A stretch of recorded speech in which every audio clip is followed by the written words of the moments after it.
FIFA বিশ্বকাপ 2026 এর group C এর ম্যাচে ব্রাজিল ও হাইতির লড়াইয়ে দৈনিক আমার দেশের লাইভ কভারেজে আপনাকে স্বাগতম।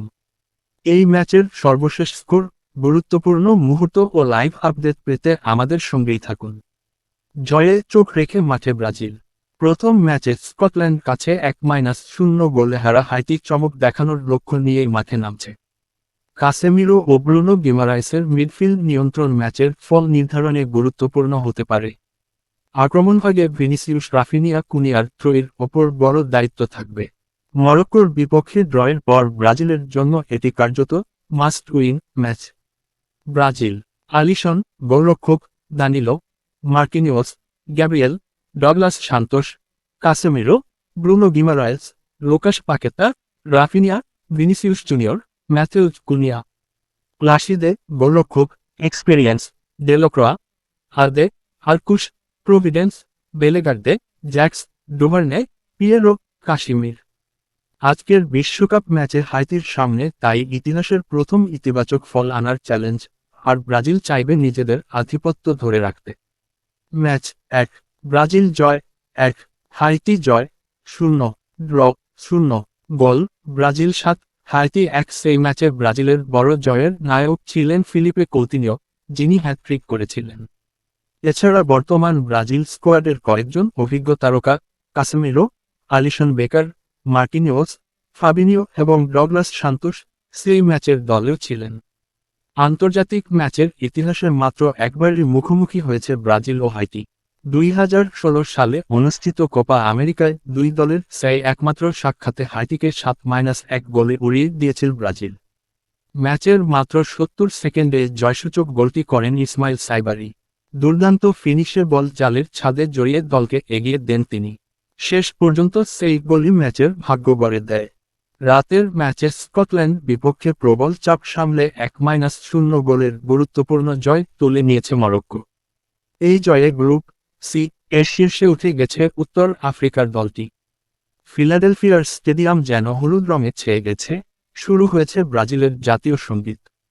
গ্যালারি জুড়ে উচ্ছ্বসিত সমর্থকদের আবেগঘন কণ্ঠে ধ্বনিত হচ্ছে সঙ্গীতের সুর।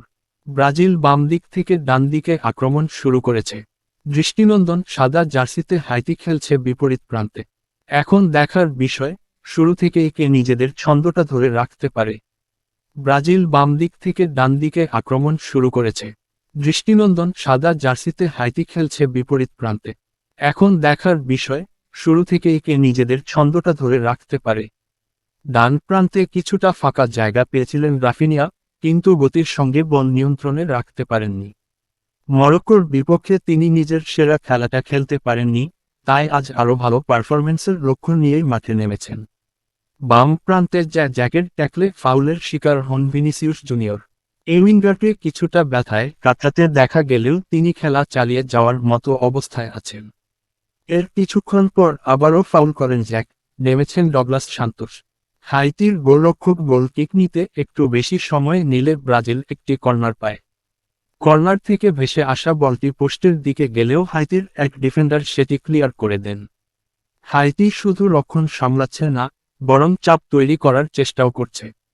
হাইতির কেউ বল পেলেই ব্রাজিলের গোলপোস্টের পেছনে থাকা কিছু হাইতিয়ান সমর্থক একসঙ্গে উঠে দাঁড়িয়ে তাদের দলকে স্বাগত জানাচ্ছে। ফলে ব্রাজিলকে এখন বেশ সতর্ক থাকতে হচ্ছে। 12তম মিনিটে রাফিনহার গোল বাতিল হয়ে যায়, কারণ সঙ্গে সঙ্গেই লাইন্সম্যান অফসাইডের পতাকা তুলে দেন। তবুও সেই আক্রমণে স্পষ্ট যে ব্রাজিল কতটা বড় হুমকি তৈরি করতে পারে। সে লক্ষ্যেই খেলছে তারা। ফিলাডেলফিয়ার গ্যালারিতে দুটি পরিচিত মুখ দেখা যাচ্ছে। ব্রাজিলের হয়ে সবশেষ 2002 বিশ্বকাপ জেতা রোনালদো এবং রোনালদিনহো স্টেডিয়ামে উপস্থিত হয়েছেন তাদের দলকে সমর্থন দিতে। বল 6 গজ বক্সের ভেতর থেকে বল পেয়ে দলকে এগিয়ে নিলেন কুনহা।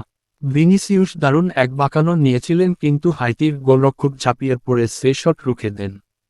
তবে বল রাখতে পারেননি।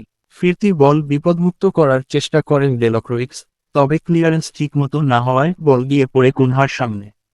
কাছ থেকে সহজ সুযোগ কাজে লাগিয়ে বল জালে পাঠান তারকা খেলোয়াড়। 36 মিনিটে আবারও জ্বলে ওঠেন কুনহা। ভিনিসিউসের নিখুঁত পাস থেকে বল পেয়ে দারুণ এক শটে বাম পাশের ওপরের কোণে বল জড়িয়ে দেন তিনি। এর আগে ডগলাস সান্তোস প্রতিপক্ষের কাছ থেকে বল ছিনিয়ে নিয়ে আক্রমণের সূচনা করেন। এই গোলের মাধ্যমে ব্রাজিল ব্যবধান বাড়াল 2-0। বাম দিকের টাচলাইনের কাছে ফাউলের শিকার হওয়ার পর তিনি কিছুটা অস্বস্তি অনুভব করেন। সঙ্গে সঙ্গে সতীর্থ ভিনিসিউস তার কাছে গিয়ে কথা বলেন। তবে পরিস্থিতি দ্রুত খারাপের দিকে গেলে আর খেলা চালিয়ে যেতে পারেননি রাফিনহা। তার পরিবর্তে মাঠে নামেন রায়ান। ফিলাডেলফিয়ায় ম্যাচের মাঝপথে বড় ধাক্কা খেল ব্রাজিল। রাফিনহা ইনজুরিতে পড়ে মাঠ ছাড়তে বাধ্য হন।